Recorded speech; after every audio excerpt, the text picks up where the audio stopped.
up. His name was Brian Jones. He lived fast and died young as one of the founders of the Rolling Stones.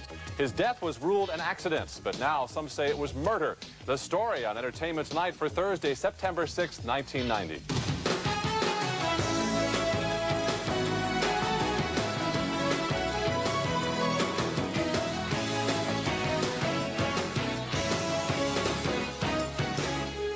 Hello again, everybody. I'm Mary Hart. And I'm John Tesh. Since the 60s, they've been known as the greatest rock and roll band in the world, the fabled Rolling Stones. The late Brian Jones was one of the founders of this band, and his lifestyle spelled out the credo, sex, drugs, and rock and roll. Well, the legend follows him even in death. There are those who now believe he was murdered.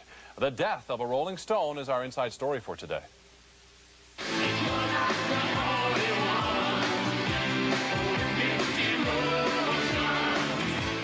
The Rolling Stones have survived it all: drugs, divorces, and superstar-sized ego battles.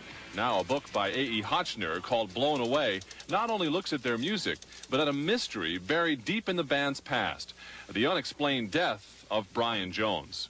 On all scores, it was obviously not the way it was pictured in the inquest. The official ruling was death by drowning, but Hotchner says he thinks it was murder.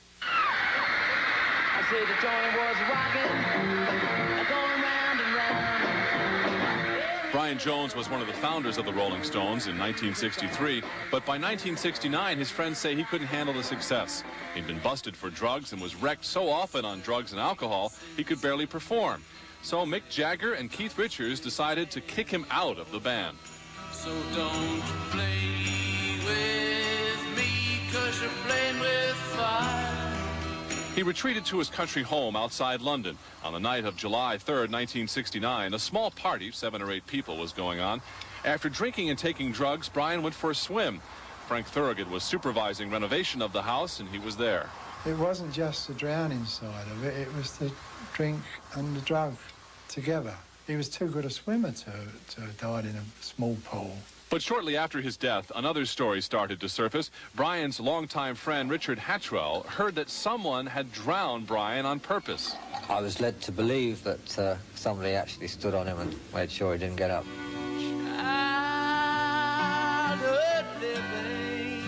According to A.E. Hotchner, that someone was a construction worker, maybe more than one. A man referred to as Marty, whose identity Hotchner protects, told the author he saw it all. Quote, Brian tried to get out of the pool, and they wouldn't let him. They kept pushing him back and pulling him under, and then it started to get rough. They resented him because he was rich and famous and foppish, and their girlfriends all ooh-nod over this stone. They began to tease Brian in the pool and force him under, and under more and more, and they went too far. I think they drowned Brian. Please allow me to introduce myself. A few days later, the Rolling Stones played a memorial concert for Brian at London's Hyde Park. But while this was going on, police were conducting what Hotchner now says was a slipshod investigation. Retired police inspector Bob Marshall was in charge of that probe, and he stands by what he found. Everything that could be done was done. Everyone that could have been seen was seen.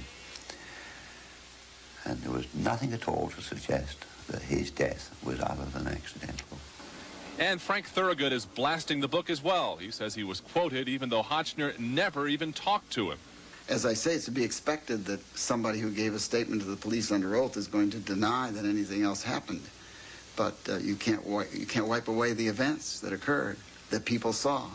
Regardless of how he died, A.E. Hotchner says he believes that Brian Jones was a victim of the time he lived in. Brian Jones was the classic figure who rises out of the ashes of nothing, becomes a great star, rich, famous, and then gets consumed by the very things that he creates.